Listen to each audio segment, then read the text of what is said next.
Halo semuanya, di video kali ini kita akan membahas soal latihan akhir bab ya, lanjutannya di video sebelumnya.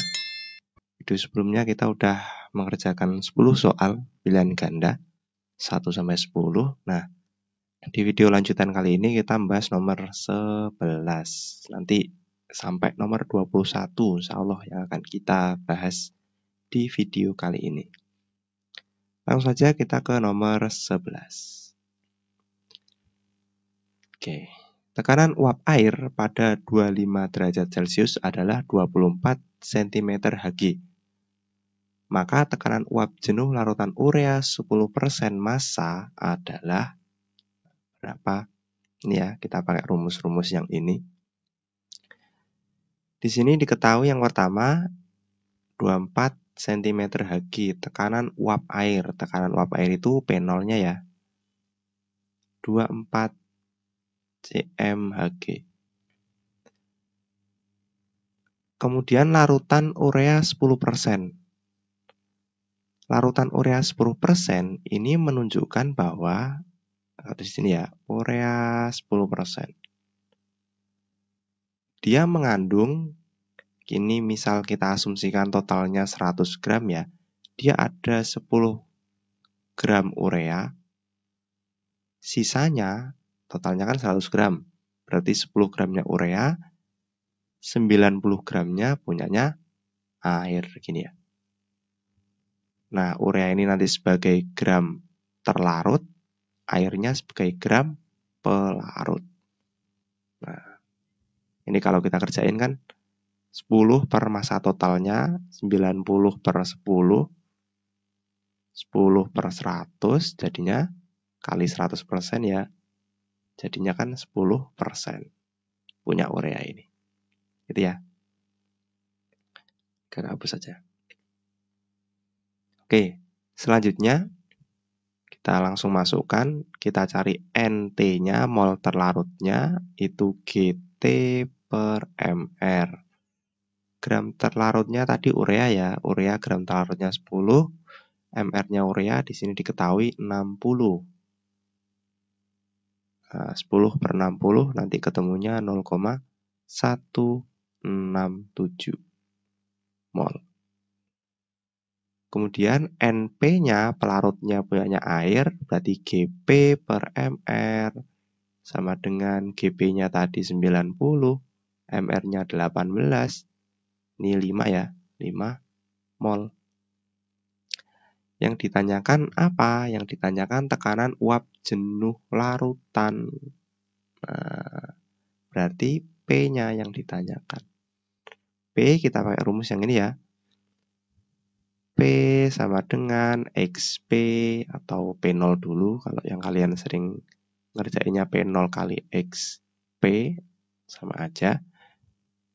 P0 dikali XP-nya itu NP per NP plus NT. P0-nya ketemu. Di soal diketahui 24. NP-nya tadi punya 5 per 5 ditambah 0,167. Nah, ini nanti ketemunya terus di sini ya, teman-teman.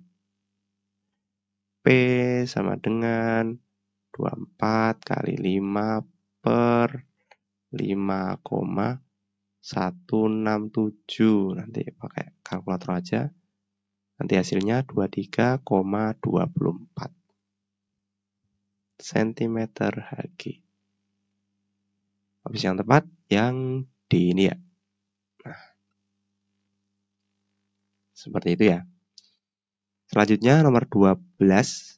Pada suhu 20 derajat Celcius, larutan gula mR-nya sekian mempunyai tekanan osmotik 2,46. Massa gula dalam gram yang terlarut di dalam setiap 500 ml larutan adalah, oke, ini gula. Gula itu non-elektrolit ya, larutan gula.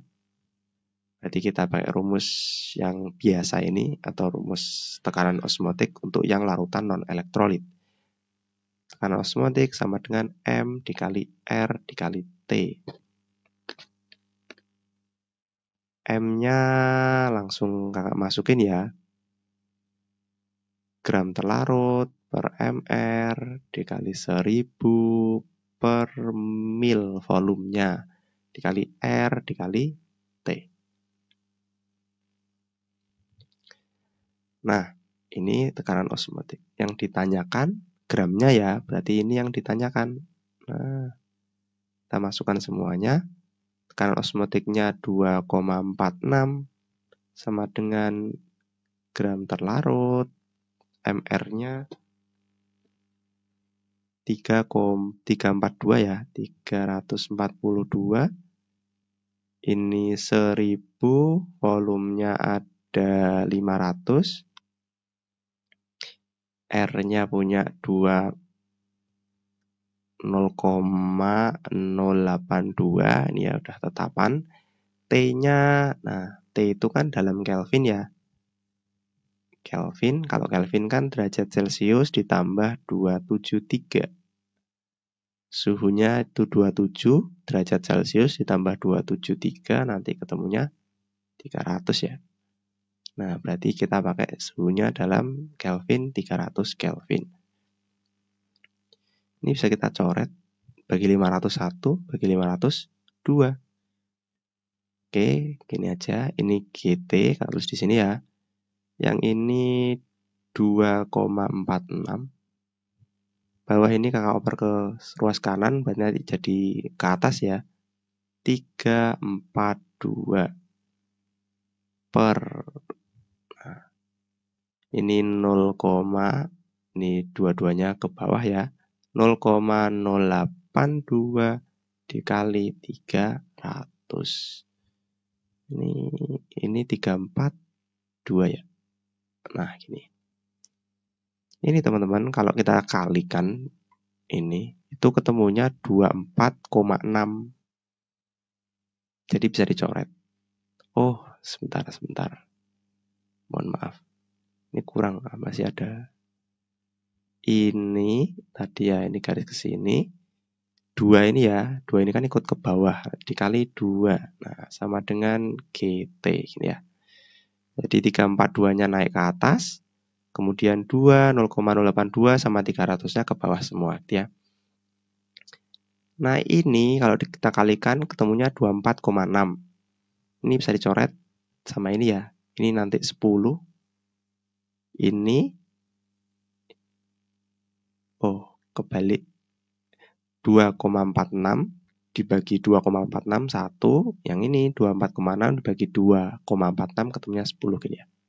Nah, ini bisa coret ini sama ini dibagi 2 ketemunya 171. 1. Nah, nanti GT-nya, gramnya berarti 171 per 10. Berapa ketemunya?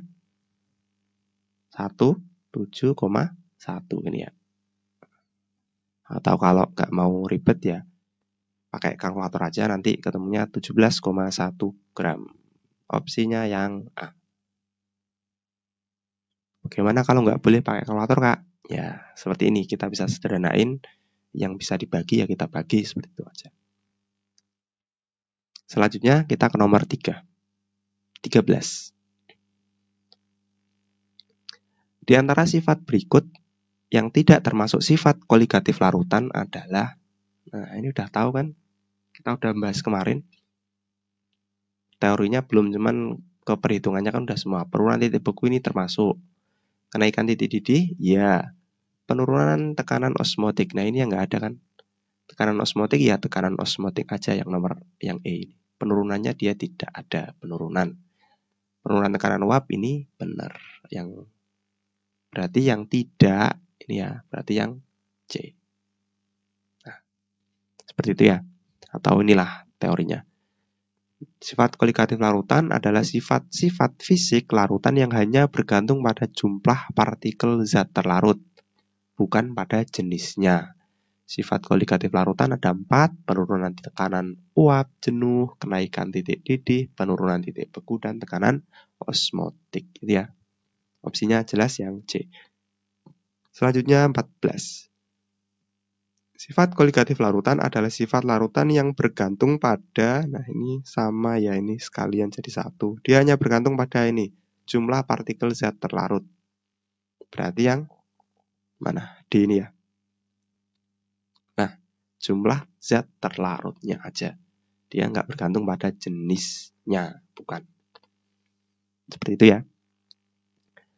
Selanjutnya nomor 15. Di antara larutan berikut yang mempunyai titik didih paling tinggi adalah larutan. Nah, ini sama seperti di nomor 1 teman-teman. Di video sebelumnya itu kakak jelasin cukup panjang di sana. Jadi hampir 5-10 menit awal itu kakak jelasin terkait konsep ini. Ini nanti bisa diputar lagi di sana ya. Jadi biar nggak terlalu panjang di sini. Ini kakak kasih poinnya aja. Nah ini rumusnya ini kan. Nanti titik didih paling tinggi itu berarti kenaikan titik didihnya paling besar atau delta TB-nya. Jadi nanti TB larutan paling tinggi itu nanti didapat ketika delta TB-nya juga tinggi. Karena dia ini ya sebanding. Nah, kenaikan titik didih itu sebanding dengan konsentrasi mol efektifnya yang ini. Delta TB kan sebanding dengan M-nya. Atau kalau dia elektrolit berarti dikasih I gitu ya. Sehingga larutan yang konsentrasi molal efektif tertinggi akan memiliki titik didih yang paling tinggi. Sehingga nanti karena ini sebanding dengan M dikali I, sehingga TB larutan paling tinggi nanti didapat jumlah konsentrasi molalitas dikali faktor Van Hoff-nya yang paling tinggi juga. Gitu konsepnya ya. Untuk lebih jelas mungkin bisa dicek di nomor 1-nya. Langsung saja kita cari yang opsi A, CaCl2. CaCl2 jumlah ionnya punya ketika terionisasi kan dia Ca2+ plus 2Cl min gini ya. Berarti N-nya punya yang ini 1, yang ini ada 2 kan, 2Cl min, berarti N-nya ada 3. Nah, ketika dia elektrolit kuat, ini kan A ini nanti elektrolit kuat, B elektrolit kuat, C elektrolit kuat, garam, D juga elektrolit kuat. Nah, yang E ini nanti maksudnya non elektrolit gitu ya. Ini apa Kak? Ini tuh urea teman-teman. Nah, rumus dari urea. Oke, Kak kembali ke nomor 1. N yang opsi A maksudnya. N sama dengan 3. Kita tahu kemarin ya, untuk elektrolit kuat, nilai N itu sama dengan nilai I-nya. Kenapa? Karena alfanya sama dengan 1 gitu ya. Ini juga udah Kak jelasin di nomor 1 ya. Jadi nanti I-nya sama dengan 3. Sehingga nanti M dikali I, kita dapat M-nya 0,5, I-nya 3, ketemu 1,5 molalitas. Opsi yang A. Kita cek opsi yang B. Al2SO4 3 kali. Ketika terionisasi, dia menjadi 2Al+, 3+, ditambah 3SO4, 2-. Sehingga N-nya ada berapa? Al-nya ada 2 ion ya. SO4-nya ada 3, berarti totalnya ada 5. Maka I-nya juga 5. Sehingga M dikali I, M-nya 0,3, I-nya sama dengan N ya, nilainya 5. Nanti ketemunya 1,5 molalitas. Yang C, K2SO4. K2SO4 ketika terion menjadi 2K+, plus SO4, 2-. N-nya K ada 2, SO4 2- ada 1 ya, berarti N-nya 3. I-nya otomatis juga 3, maka M dikali I, M-nya 0,6 dikali 3, ketemunya 1,8 molalitas. Cek yang D. MgSO4. MgSO4 terurai menjadi Mg2+ plus SO4 2- gini ya. Mg 1 ion, SO4 1 ion, berarti totalnya ada 2 ion. Maka M dikali I, konsentrasinya M-nya 0,7, I-nya 2, sama dengan N ya, ketemu 1,4. Yang E tadi ya, urea itu non-elektrolit, sehingga ini nggak usah kita abaikan aja. M-nya nilainya berapa itu? 1,5 ya. Nah, langsung ke sini, 1,5 molaritas. Kenapa M sama I aja? Kb-nya gimana, Kak? Nah, Kb kan nilainya sama semua ya. Jadi, kita anggap 1, nggak masalah. Yang kita bandingkan yang nilainya berbeda aja. Kembali ke konsepnya, kita cari yang paling besar kan untuk mendapat titik didih larutan yang paling besar. Berarti yang paling besar ada di opsi C. 1,8 punyanya K2SO4. Ini. Bisa dipahami ya? Selanjutnya kita ke nomor 16. Seorang peserta didik melarutkan 5,85 gram NaCl ke dalam 200 gram air. Jika NaCl dianggap terionisasi sempurna. Terionisasi sempurna berarti alfanya sama dengan 1 ya. Ketika alfa sama dengan 1, maka nanti nilai I sama dengan N-nya. Berapa N-nya? NaCl, langsung kita proses di sini aja. Menjadi Na plus Cl min. Berarti ada 2 ion ya. Nanti nilai I-nya sama dengan 2. Gitu ya. Kb-nya sekian, maka larutan tersebut akan mendidih pada berarti yang ditanya Tb larutannya. Nah, kita ke delta Tb dulu ya. Delta Tb sama dengan Kb dikali M. Karena dia elektrolit, maka dikali faktor Van Hoff-nya. Kb ketemu 0,52, di soal diketahui ya. M-nya, oke, M-nya kita cari dulu teman-teman. Gram per, oke, GT per MR dikali 1000 per GB-nya dikali I. 0,52. GT-nya punya 5,85 per MR-nya 58,5 dikali 1000. GB-nya ada 200, I-nya ada 2. Ini ya. Nah, ini dibagi 58,5, 1, yang ini 10 ini ya. Ini dibagi 201, ini dibagi 205. 5 dibagi 5, 1, dibagi 5, 2. 2 dibagi 2, 1, dibagi 2, 1. Pas ya, habis semua. Berarti delta TB-nya nilainya sama 0,52. Sama seperti KB-nya, teman-teman. Sama dengan 0,52 derajat Celcius. Belum selesai, yang ditanyakan apa? Yang ditanyakan itu TB larutan. Nah, kita pakai rumus ini ya. Nanti TB larutan sama dengan delta TB ditambah TB pelarut murni. Punyanya air.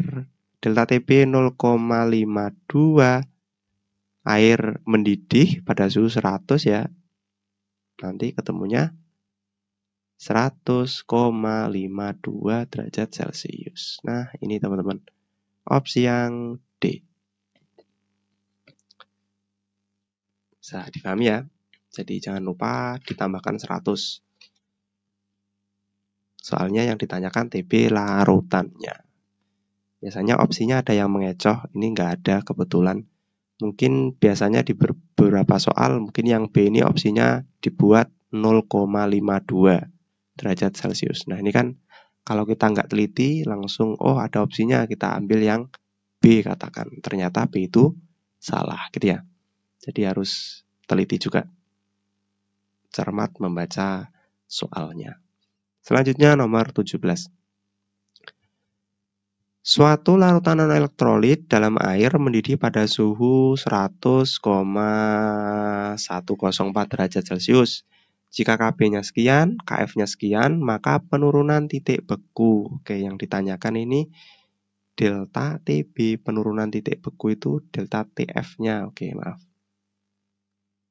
Delta Tf berapa gitu ya. Yang diketahui dalam soal ada yang ini Tb larutannya ya. Kb-nya. Nah, berarti kita alurnya kita cari molaritasnya dulu, teman-teman. Konsentrasi molaritasnya. Dari delta Tb sama dengan Kb dikali M.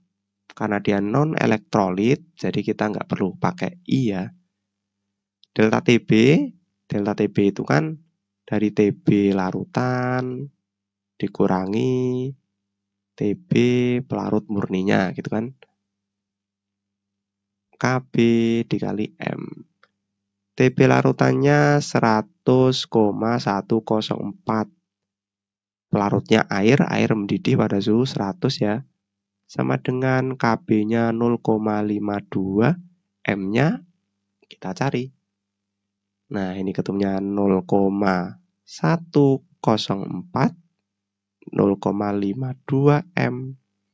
Maka M-nya ini bisa dicoret ya, ini 1. Ini nanti 0,2, teman-teman. Nah, M-nya ketemu 0,2.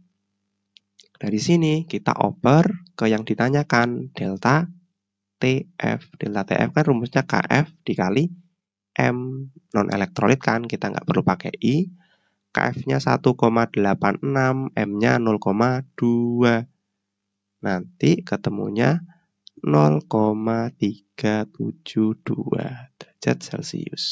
Nah, opsi yang tepat yang C.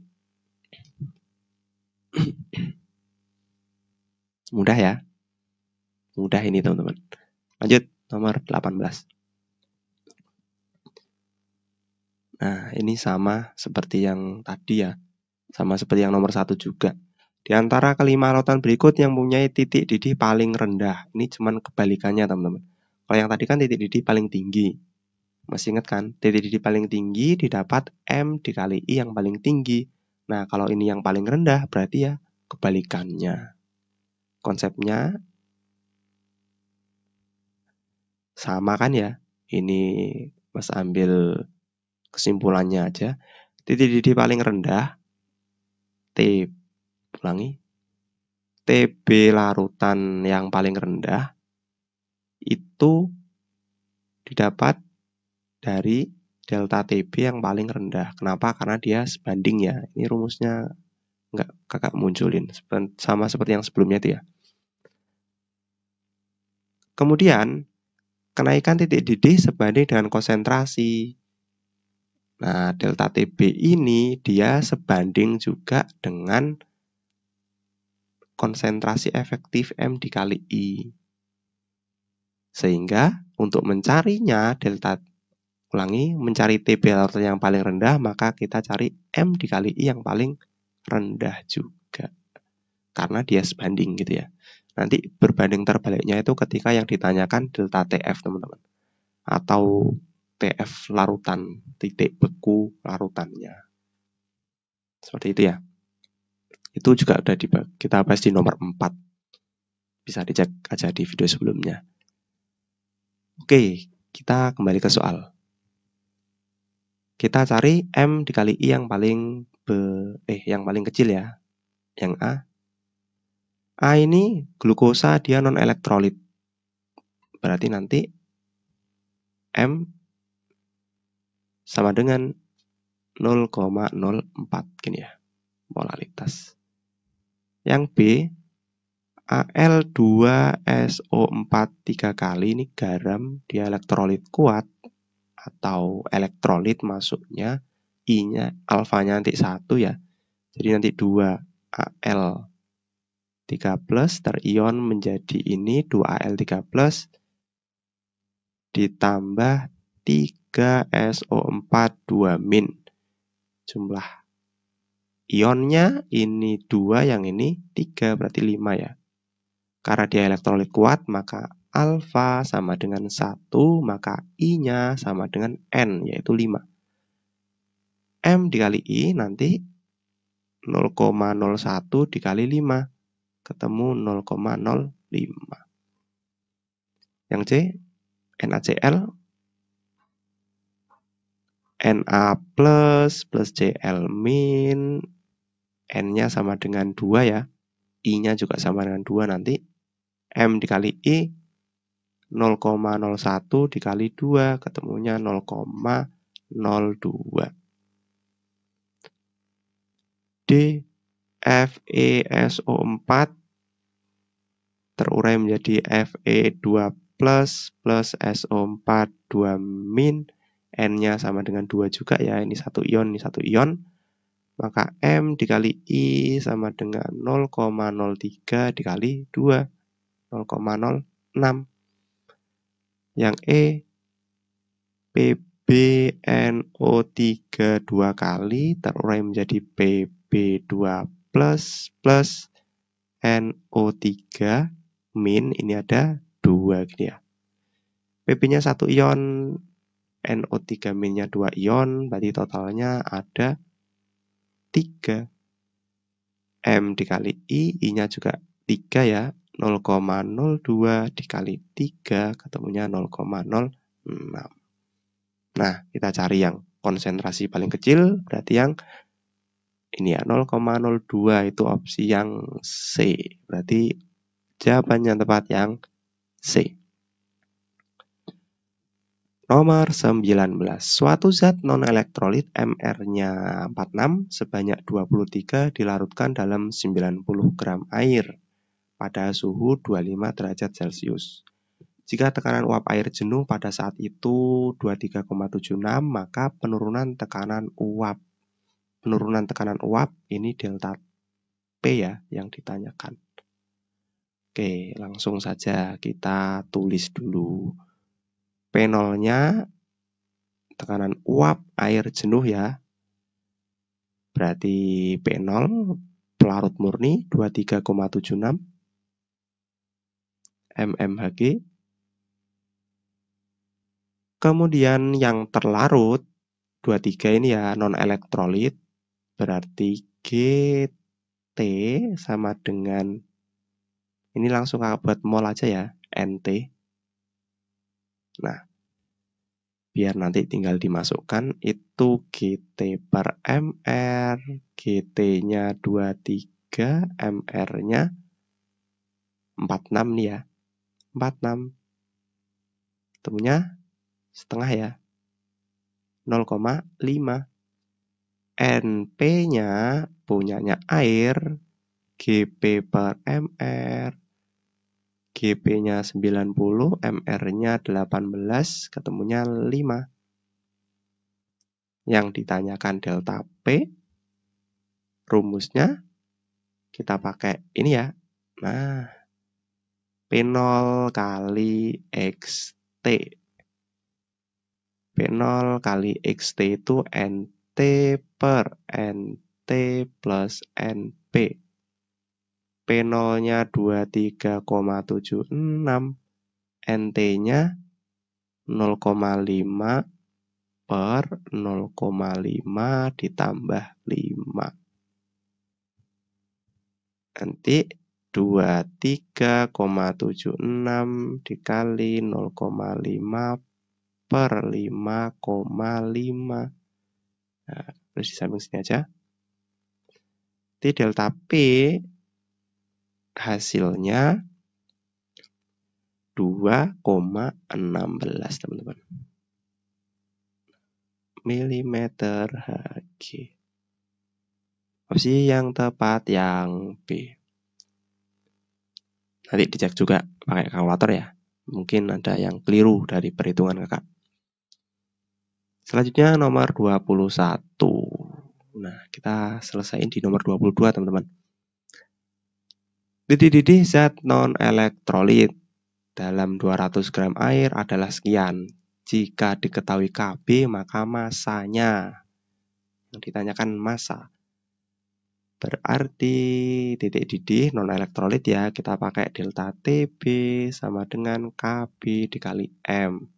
Delta TB itu dari TB larutan ya, dikurangi TB pelarutnya, KB M-nya itu GT per MR dikali 1000 per GP. Gramnya ini yang ditanyain teman-teman. TB larutan 100,104 dikurangi 100. Air ya mendidih pada suhu 100 derajat Celcius. KB-nya 0,52, GT-nya ditanyakan, MR-nya 60, ini 1000 per 200. Ini nanti ini bisa dicoret ya, bagi 200 1, bagi 200 5. Bagi 5 1, ini bagi 5 12. Nah, ini nanti 0,104 ya. Dikurangin 0,52 GT per 12. Ini bisa dicoret juga teman-teman. 1 ini dibagi 0,52 ketemunya 0,2. Nah, ini ke sini ya. Ini GT 0,2 kali 12. Ketemunya 2,4 gram gini ya. Nah, opsi yang tepat yang B. 21. Dalam 400 ml larutan terdapat 2,4 gram zat non-elektrolit. Pada suhu sekian, 27, tekanan osmotiknya sekian, maka massa molekul relatif MR-nya ditanyakan. Non-elektrolit ya, berarti kita pakai rumus tekanan osmotik sama dengan M dikali R dikali T. Tekanan osmotik, M-nya molaritasnya itu gram per MR dikali 1000 per mililiter dikali R dikali T. Nah, MR ini yang kita cari teman-teman. Nah, tekanan osmotiknya kita masukkan 2,46, gramnya 2,4, MR-nya ditanyakan, kali 1000, volumenya 400, R-nya 0,082, T-nya dalam Kelvin ya, ini suhunya 27, berarti nanti 27 ditambah 273 ya, ketemunya 300 kan, yang sering dipakai memang 27 teman-teman, biar angkanya bulat, 300 gitu. Oke, ini yang seperti yang tadi teman-teman, ini misal kita kali, ketemunya kan 24,6 ya. Saya coret sama ini 1, ini punya 10. Ini dibagi 200, 2 dibagi 200, 5 gitu ya. Ini dibagi 2, 1 dibagi 2, 1,2. Nah, berarti nanti ketemunya mana? MR ke sini ya. MR sama dengan 1,2 dikali 5 dikali 10.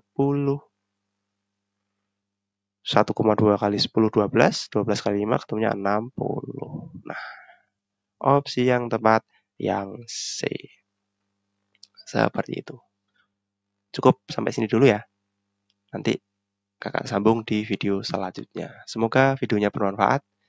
Jangan lupa like, subscribe, dan share channel kakak ini ya.